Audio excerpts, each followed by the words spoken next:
Таня, что происходит? Ну, пожалуйста, скажи, пожалуйста. Тань, скажи, мы едем на автобус, мы не успеваем, да? И водитель что хотел водить? Он остановился на заправку. Мы сказали ему, что мы спешим, он сказал, да, что ты переживаешь, парень, мы уже едем.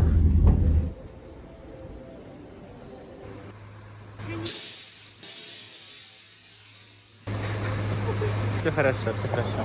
Привет, сосед. Чтобы я не пускал на тебя слюнки, пока спешим. Успели? Я хочу говорить с тобой. Я тебя не слышу, Таня. Мы в Оахаке. Кроме бездомных, нас также встретил мусор, который из-за местных протестов не вывозили уже несколько недель. Кстати, по этой же причине водитель Блаблакара отменил свою поездку, так как по новостям то и дело говорили про перекрытые дороги в город. Но мы не растерялись и забронировали билет на автобус. К счастью, без того длинный путь уже был позади. А весь мусор убрали всего через несколько дней.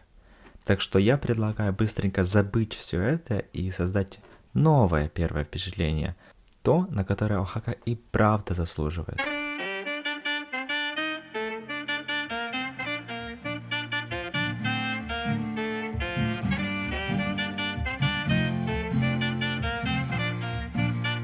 Мерзость. Что пьешь?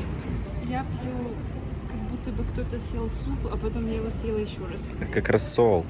Да это мерзость. Это рассол. Это будто бы суп с газами охлажденный. Это рассол. Это не рассол. Написано кламато. Ламата. Маскаль. Здесь что, огурец, сельдерей, лимон и какая-то сметана. Это помидор, а не огурец. А, блин, помидор. Ладно, попью. Ну, пей, пей. Она сначала такое мерзкое, а потом нормально. Потом норм. Люди, которые хоть что-то знают про Мексику, наверняка слышали про этот город, полон красок и традиций. Для нас Оахака стала тем самым культурным одеялком, окутывающим наш мексиканский опыт. В этом, пока еще не испорченном прогрессом городе, еще осталась магия. Магия простоты, разноцветных зданий и туземной доброты. Я думаю, что такое впечатление складывается из-за отсутствия большого количества иностранных туристов. А зря. Был я в вашем Канкуне и скажу, что он и близко не стоит с этой мексиканской жемчужинкой.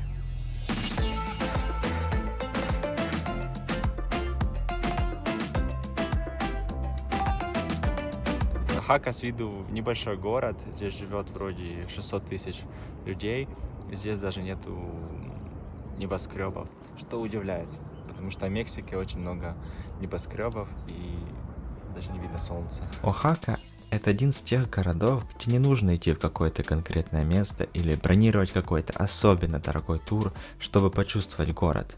Здесь просто хочется ходить, блуждать, теряться разноцветными улочками.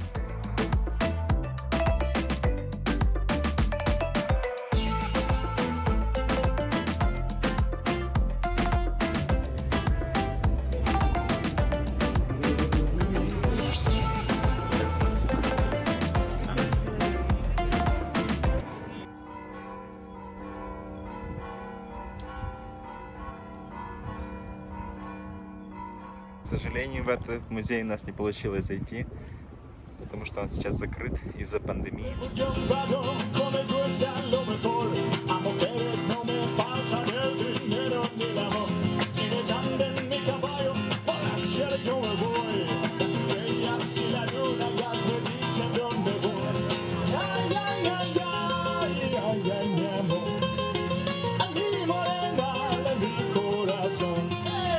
Вот в таких условиях нам приходится готовить и кушать.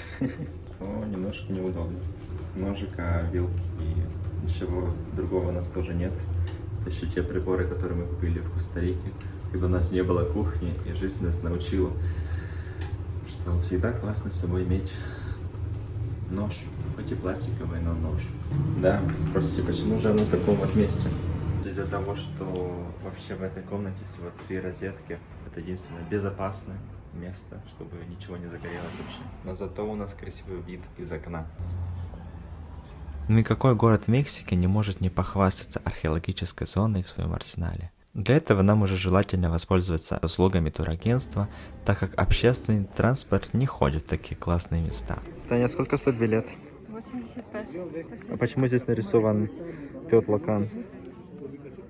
Это все одна тусовка. Ну, одни достопримечательности. Пирамиды. Ну, что Ну, почти все пользуются услугами гида здесь. И мне кажется, здесь нельзя снимать на видео. там дальше надсмотрщик. Надсмотрщик, так что внимательно. А сейчас именно тот момент, где я объясняю, что Монте-Альбан это не только текила, но и археологическая зона на высоте больше 2000 метров, в которую мы уже и переместились.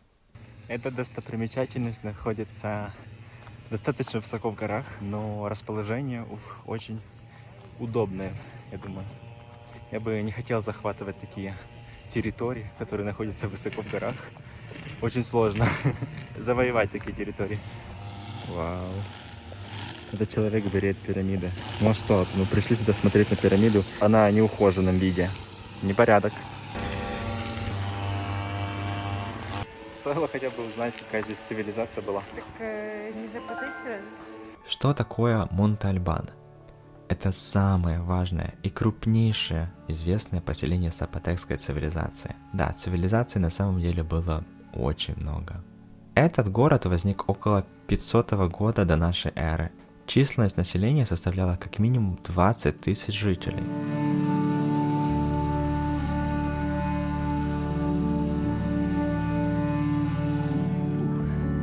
Каждый раз, посещая подобные места, ощущалась связь с прошлым. Гуляя по территории, я себе представлял, как там раньше жили люди, чем они занимались, как они жили. Потом я вспоминал фильм «Апокалипта», и мне становилось грустно. Это все. Выехали в 10, приехали где-то 10:30. Ехать сюда не очень долго. И сейчас уже 12 часов, и мы уже хотим домой, потому что мы уже все прошли, все обошли, все увидели, даже немножко отдохнули. Хотим кушать, так что берите с собой какую-то еду. 1,5 часа достаточно, чтобы все обойти. Какие у тебя эмоции, Таня? TripAdvisor, сколько звездочек? Да, все звездочки. TripAdvisor сюда. Хорошее место. Таня хотела украсть антисептик, ее спалили. Тебе стыдно?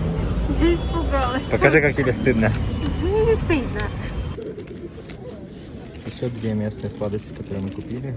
Это с черной кукурузой и с ананасом. Сначала руки помоем. Это фрукты с соусом чили. Как тебе? Угу. Эй, куда ты? Как тебе? Когда ты съел весь кусок? Какой у нас фрукт? Огурец, лимон, арбуз, ананас, папайя даже есть. Всего 20 песо. $1. Таня, как тебе? Не очень. На вкус оно... Какой-то молочный десерт. Молочный десерт, но он не очень сладкий. И он вообще не очень Насыщенный? вкусный. Да, не очень насыщенный. Вот. То есть там есть какой-то вкус, но очень легкий. Такой послевкусие. Мне тут тоже кажется, что есть кукуруза, но это должен быть ананас. Мне кажется, не обманул. Я бы здесь вышла замуж. Что? Я не выйду, но я бы вышла. Если уже выходить, то так.